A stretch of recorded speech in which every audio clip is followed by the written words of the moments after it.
teach and grow with the CWK Learning Lounge. Hey everyone, it's me, Carmen again, and I am here to talk to you about positional words.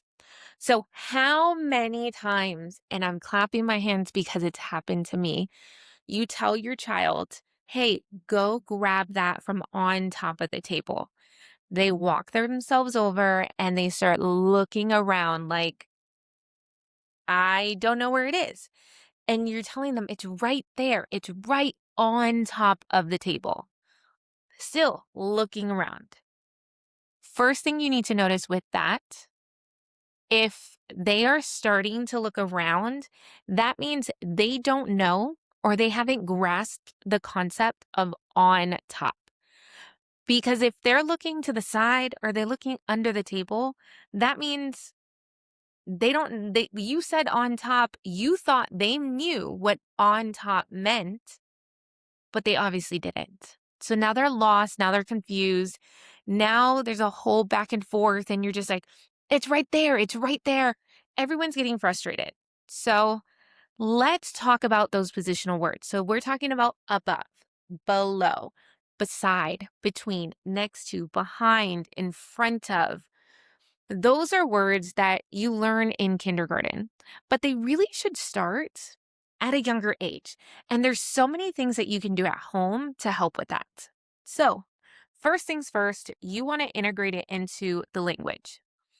If you are always saying it's on top, right? On top, and something happens to also be on top. So let's say I have this little cart, which is on top of the table, but I want the cow, right? And they're both on top of the table.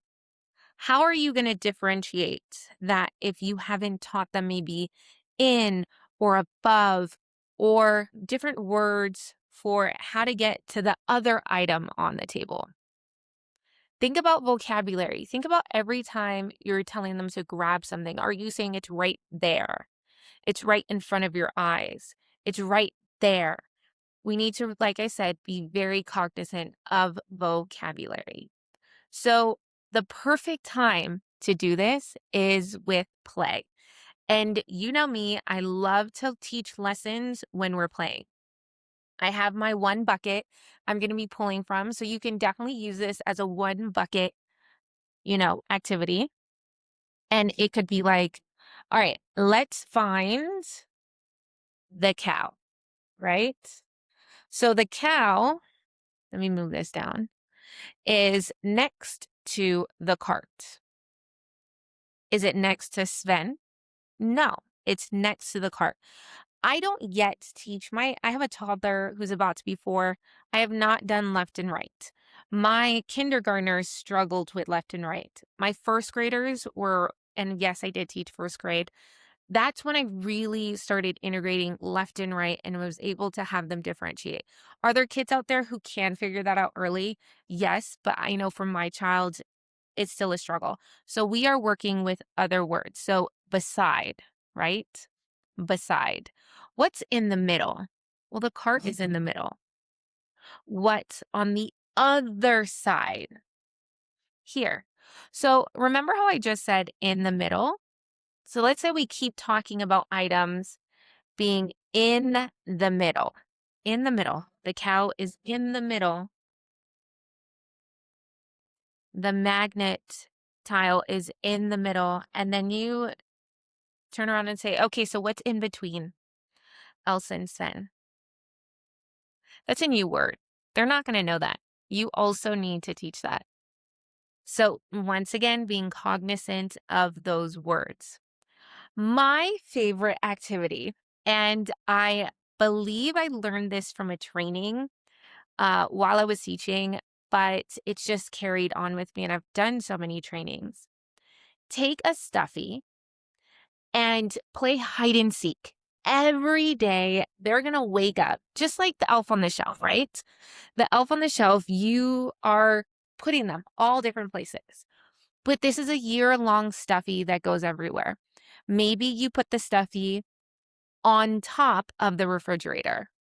Now they have to find it, but they have to tell you where the stuffy is. They're not going to say, oh, it's right there. No, you're going to have to teach. You model it the first couple times and you say it's above or on top of the refrigerator. It is next to, I have some red Solo cups up there, next to the cups. Now we take the stuffy and we put it under the table for your child to find. Where's the stuffy? Where's the stuffy? Oh, it's under the table. It's under the table. It's next to the chair. Now you take the stuffy and you put it, I have 2 seated chairs with a table in between, and I put the stuffy on that table. Now they could say it's next to the chair. It's in between the 2 chairs. It's on top of the table. Remember, model, model, model, model, model. In teaching, we do this all the time. We cannot expect a child to do something without showing them how to do it first. So you're going to do a lot of think alouds, which means you show them how to get to where the stuffy is and you say, how can I say this? Where is the stuffy? Is it here's a chair, here's a chair. It's in between the 2 chairs. Here's the table. Is it under the table? No, it's on top of the table. It's sitting on the table on top. It could be, let's say you have something in the middle of the table, like there's layers. It's above. Let's say you put Elsa in there. It's above Elsa. Oh my goodness. There are so many ways to say where our stuffy is. Maybe you hide it in under the blanket. It's under the blanket. Oh my goodness, we found our stuffy today. Look at all the ways that you can talk about positional words with just having them come and find the stuffy. You can do it with let's having activities and saying, can you help me? I don't know where to put Elsa. Let's find all different places to put Elsa. So then they go and they show you and you're like, I don't understand. Where is Elsa? We put it right there, but we can't say right there. How do we say it? Little things like that where you're not sitting there and saying, okay, so I'm not expecting you to be a teacher and to do a whole lesson on a certain thing. Look at this. We're not doing that. We're at home, we're doing play, and you're interjecting it throughout your day. Sprinkling the learning. Let's sprinkle it all together throughout the day. And they will observe. They will absorb it. So they will absorb all those pieces of knowledge, and you're going to see they will start picking up that language and they will start talking like that. One thing I'm going to say, one thing in my house, I don't have my child say it's right there. I want that one. I want that. That's understandable if we are pointing directly to an item. If it's further away, you need to tell me which one. You need to tell me where. You need to describe it. Use your words. Right there, I don't understand that. That can be anything. Is that this? Is that this? No.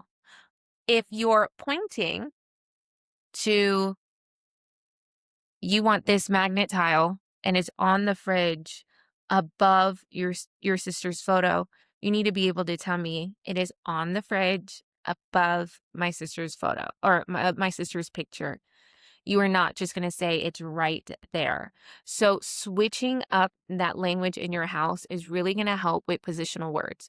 So when your child enters kindergarten, where we are teaching positional words, it really helps it. You're supporting that learning in the house. So I hope you enjoyed that little lesson, and I will see you next time.